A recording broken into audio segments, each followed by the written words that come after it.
The Body is a 2001 movie starring Antonio Banderas as Father Matt Gutierrez, who faces a trial in his faith whenever a first-century body is located in Jerusalem that has the signs of crucifixion and is associated with Jesus Christ. I had actually never heard about this movie, but my friend Jonathan here, he actually recommended it to me, and so we got together and watched it, and I have to say, pretty good movie. Jonathan, welcome to the channel. Thank you. First off, how did you hear about this movie? So I feel like when I grew up, my parents had a bunch of like those old hidden gem movies like that no one else watches. So I probably wouldn't have ever heard of this if my parents hadn't gotten it. So it's just one of those movies that I had in like my collection growing up. That I watched with them, and we've just always had it. So I don't know if we've had this since 2001. I think we might have bought this actually, like, again. Like, maybe we had... VHS was out in this time, right? Was VHS around? So, yeah. So we might have had the VHS, and then they liked it, so they bought the DVD version, because we got rid of it. So that's how. Okay, because whenever you first described the concept of the movie, I thought it was like one of those like historical, like one of the History Channel documentaries where they're like, "Ooh, we've discovered the body of Jesus," and I thought it was like this conspiracy theory thing. But you're like, "No, this is an Antonio Banderas movie." Actually, you said Tom Hanks at first. Well, I think I was thinking about the other one that what was it? Da Vinci Code. I was thinking of Da Vinci Code. Yeah, because it's not the same, but that's why I thought. It's about somebody searching for truth and stuff. Yeah. But then we figured out Antonio Banderas. It's actually a really good movie. Mm-hmm. I was really surprised, and whenever we watched it, I thought it was actually really, really interesting. Like it caught my attention, and I thought it addressed a lot of really cool stuff. What do you like about it?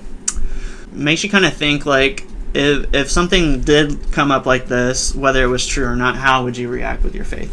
And are you solid enough in your faith that this wouldn't sway you? In the situation like he is, where he's actually seeing it and hearing it, if they said something to you, would you believe it to be true? Even though what you believe to be true says differently. I think the reason why this whole concept was really interesting to me is because whenever you actually get into the Bible and you read Paul's first letter to the Corinthians, in chapter 15, verse 14, he says to them, "And if Christ has not been raised, then our preaching is in vain and your faith is in vain." Yep. So even Paul, when he's writing to the Corinthian church, he's telling them, hey, if Jesus did not come back to life, then Christianity is a big sham and we have no reason to actually place our belief in it.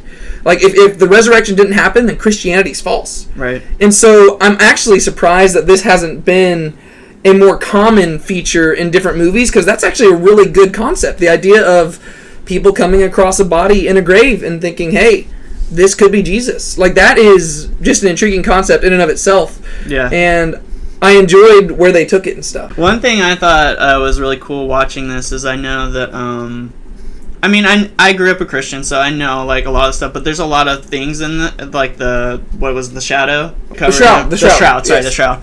So like the shroud thing, I didn't know about that, and it's probably the first time I watched it. I get the concept of the movie, but things like that, it was interesting to watch with you because you learned about all that stuff, and so you were kind of able to answer questions of the show the movie that I didn't actually know myself. So and that's something I was impressed about even in the movie, like the fact that they actually did do their research, and a lot of the things except they did. Well, except for, it was just a typo, but at the very end of the movie, it says the verse about like blessed are those who have believed without seeing, and it said that it was John chapter 19 verse 29, and I looked at it because it was in Roman numerals, and it said like XIX 29, and I was thinking, the resurrection of Jesus doesn't happen until John chapter 20. Yeah.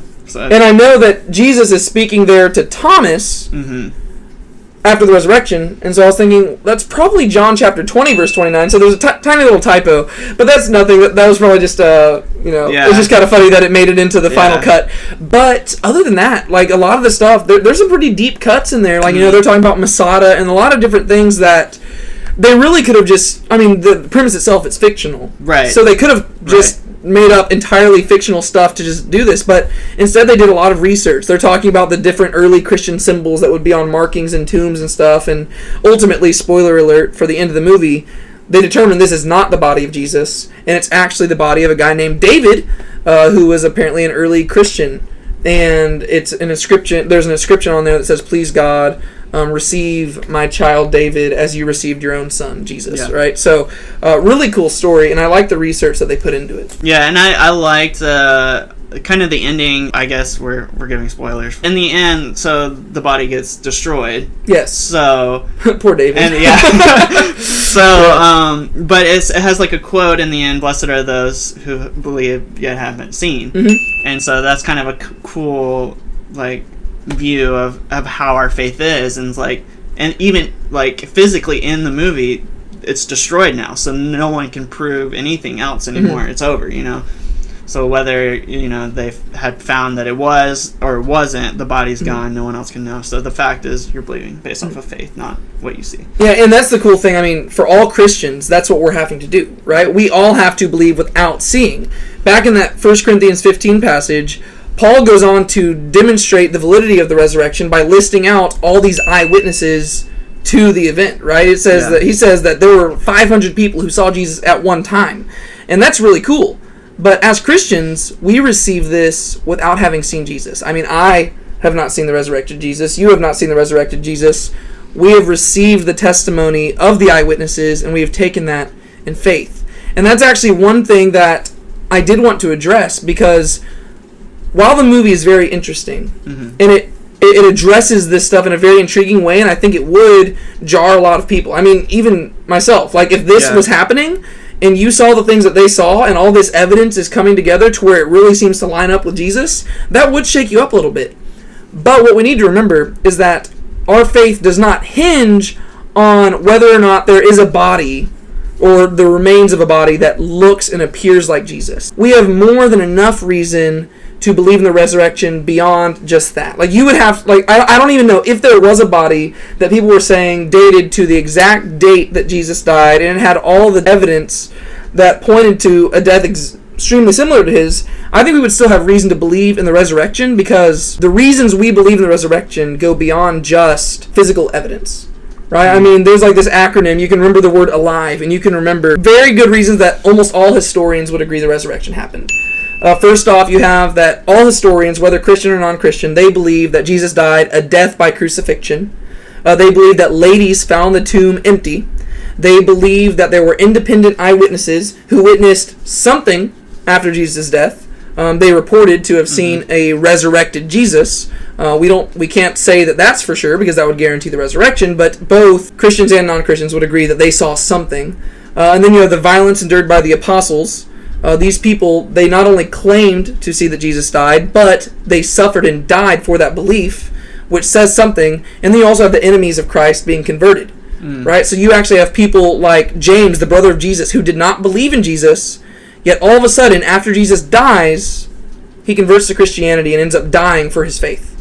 Yeah. So it's like, what happened in between there? You have people like Paul, who was a leader against the Christian movement, yet he converts to Christianity and becomes a leader who dies for the Christian faith. Yeah. And so you have all these things that are evidence that point to the fact, okay, the best explanation is that the resurrection actually happened. Yeah. And so while this movie did address all the reasons to believe that the body could be Jesus's, it didn't really address about all the reasons we have to believe in the resurrection beyond just the physical evidence. And so I wanted to address that, because while something like this, if it did happen in real life, would probably shake us up a little bit, I think the reasons we have to believe go far beyond just finding a body in a tomb. Which to me is very encouraging, and I thought that was really cool. I think that it would have been interesting to see the movie had they not like revealed to us that it wasn't his body. You know, just kind of left it open-ended, or maybe even just left us with the facts that they learned, and then the body gets destroyed, and then we have to think about how we would deal with that.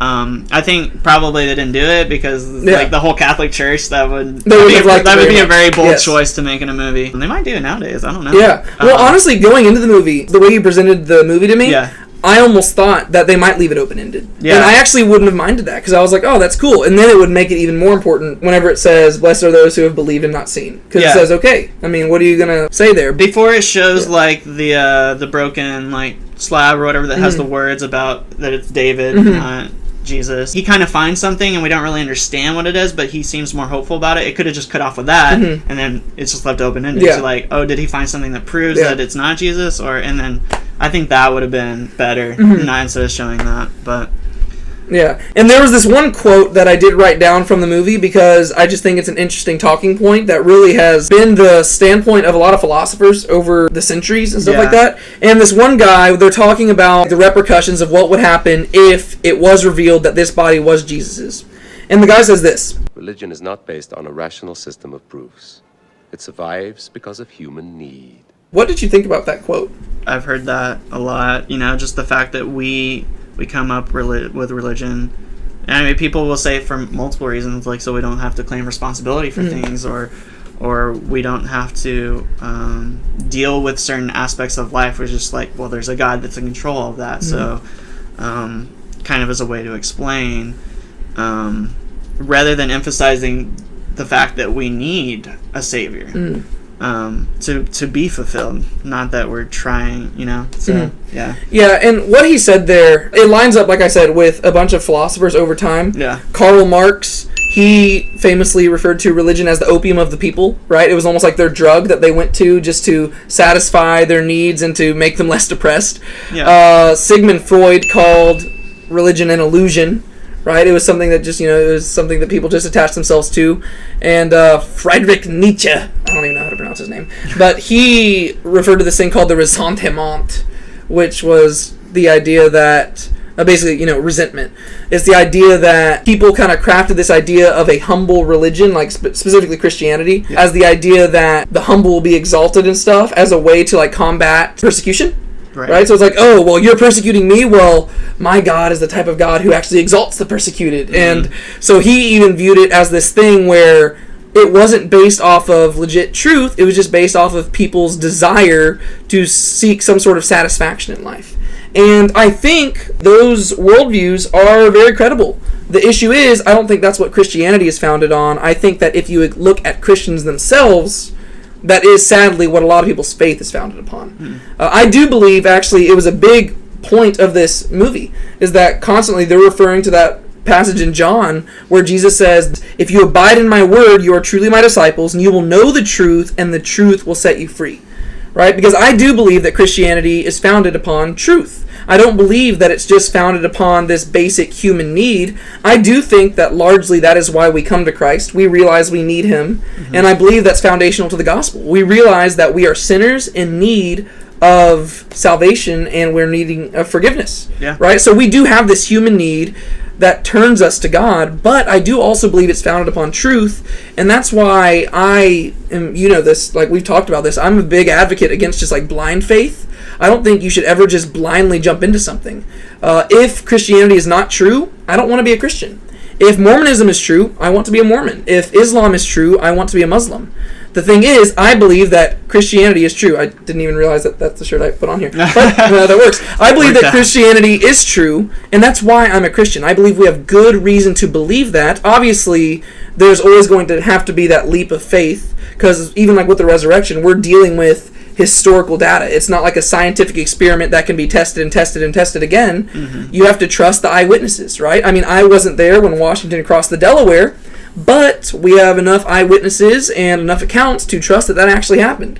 I believe the same thing is true with Jesus, and I think we have good reason to believe the resurrection happened. So it was an interesting quote, and that's why I wanted to write it down, because whenever you look at Christians, sadly, a lot of the times we do treat God almost as a cosmic vending machine, where we only come to him whenever we need something. Whenever I'm things guilty are. Of that. Well, I am too. I think we all are. And once again, that's because we're all sinners, right? None of us do this perfectly. But ideally, we should remember daily that Christianity is a true thing, and there is this Lord who deserves all the glory and honor and praise. And so we should seek him not because we need something, but just because he deserves that glory, and he deserves our attention.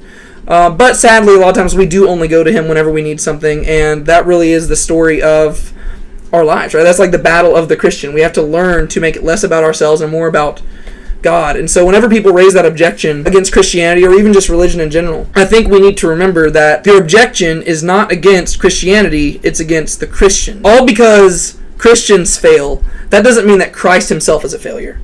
All because we as sinners don't practice our religion perfectly doesn't mean that Christianity is not true. Christ still did resurrect from the dead. I believe that's 100% true, and I believe we have good reason to believe it. But that doesn't mean that I am always going to live consistently with that belief. And I think that's why I wrote it down, because I thought that was a very interesting subject. And it's really a big battle throughout the whole movie. Yeah. Because you have this guy, this Catholic priest, who he's approaching everything from faith, but his faith is almost this blind idea of faith. Yeah.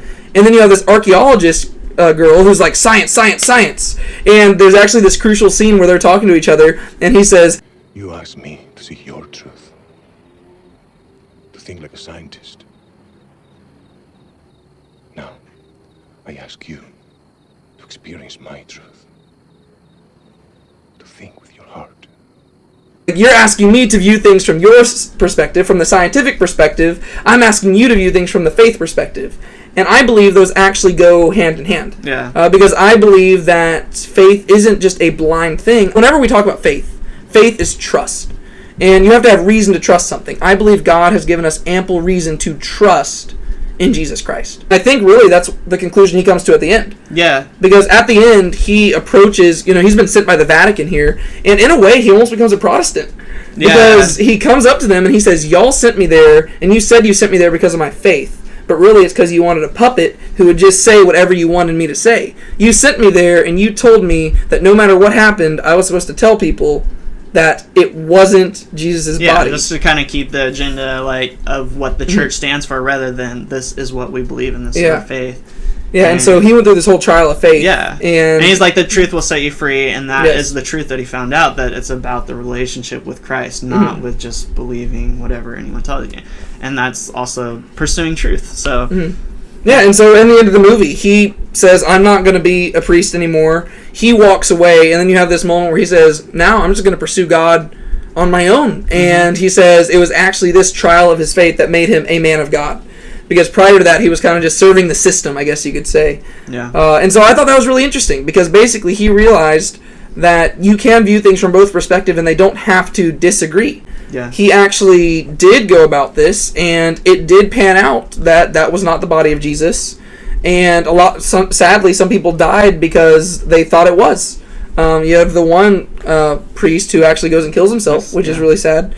But overall, really, really good movie. Yeah. And so thank you for recommending that. For sure. Do you have anything else to say about this movie? I think we covered most of it, but just, don't ever take anything for what anyone says. Just, if you're looking for biblical truth, the Bible is your go-to. So just anytime you're questioning anything, look it up there, and then use that and discuss with other Christians and other sources. And we're not asked to be blind in our faith, just like David said. So just keep that in mind, and always be pursuing truth, but also know that it is faith. Because if you were to just love someone or believe in someone because they're literally standing there, like you can see them, what kind of love is that? You're not loving them because you want a relationship with them. It's just like you can't deny something you see right in front of you. And God wants more for our relationship with him than that. So. Yeah, we shouldn't be afraid to ask questions, because if you're on the side of truth, you shouldn't be afraid of questions, because you believe that your side will pan out. But at the same time, we want to be comfortable with the mystery. There are certain things that are beyond our understanding, and we have to realize that we are humans with little 3-pound brains, and if we knew everything that God knew, he would not be the God of the Bible, because the God of the Bible is this infinite and vast God who is superior to us in every possible way. And so yes, we believe we're on the side of truth, and so we ask questions, and we seek out those answers, and we trust God with finding those answers. And when we can't find the answers, we still trust him. And I think it's a really good movie, and if you haven't seen it, go watch this movie. I'm really shocked. I'd never heard of this movie ever. So thank you so much for recommending it. I'm going to have Jonathan back here for more of these, and maybe he'll pull out some more hidden gems, or maybe we'll go... I'll have to find some stuff in my parents' collection. So it also sounded like a scary movie. I wonder if when it came out, like, people knew exactly what... I'm sure they saw previews, but... But whenever we were watching it, my mom called because she was heading home from work, and she's like, "What you up to?" And I was like, "Oh, just hanging out with Jonathan, watching The Body." And she's like, "What is The Body?" Well, you can see it even looks like it's kind of like a skull. Yeah. It looks a little bit scary, but it's actually not. It might test your faith a little bit, but that's good. I hope it tests your faith, because we shouldn't be afraid to have our faith tested. It'll challenge you to figure out why you believe. Yeah. And I do believe that we should realize, the Bible says if you confess with your mouth that Jesus is Lord and believe in your heart that God raised him from the dead, you will be saved. So trusting that Jesus was raised from the dead, it's crucial to Christianity. If that did not happen, our faith is in vain. But it did happen, and we have good reason to believe it. So go watch this movie and just look at it from that perspective. Very interesting concept. Thank you once again for recommending it. And in conclusion to this whole discussion, I thought that I would quote another quote that I wrote down here that came from probably my favorite character in the whole movie, which was what was he? Was he a clerk? Oh, you're talking about the receptionist guy? Yeah. I don't know what he was, but he was pretty funny. And It's the Bible. It's a big book, but it's a cracking read. he said that in the movie, and I thought it was really funny. And I would share that with y'all, right? The Bible. It's a big book, but it's a cracking read. Go read the Bible. We will be back sometime in the future with another movie review, breakdown, whatever this is. I don't even know what to consider it. Yeah. Until then... Oh, that sounds good. Yeah. Until then, I am David. I'm Jonathan. And we will see you later. Bye.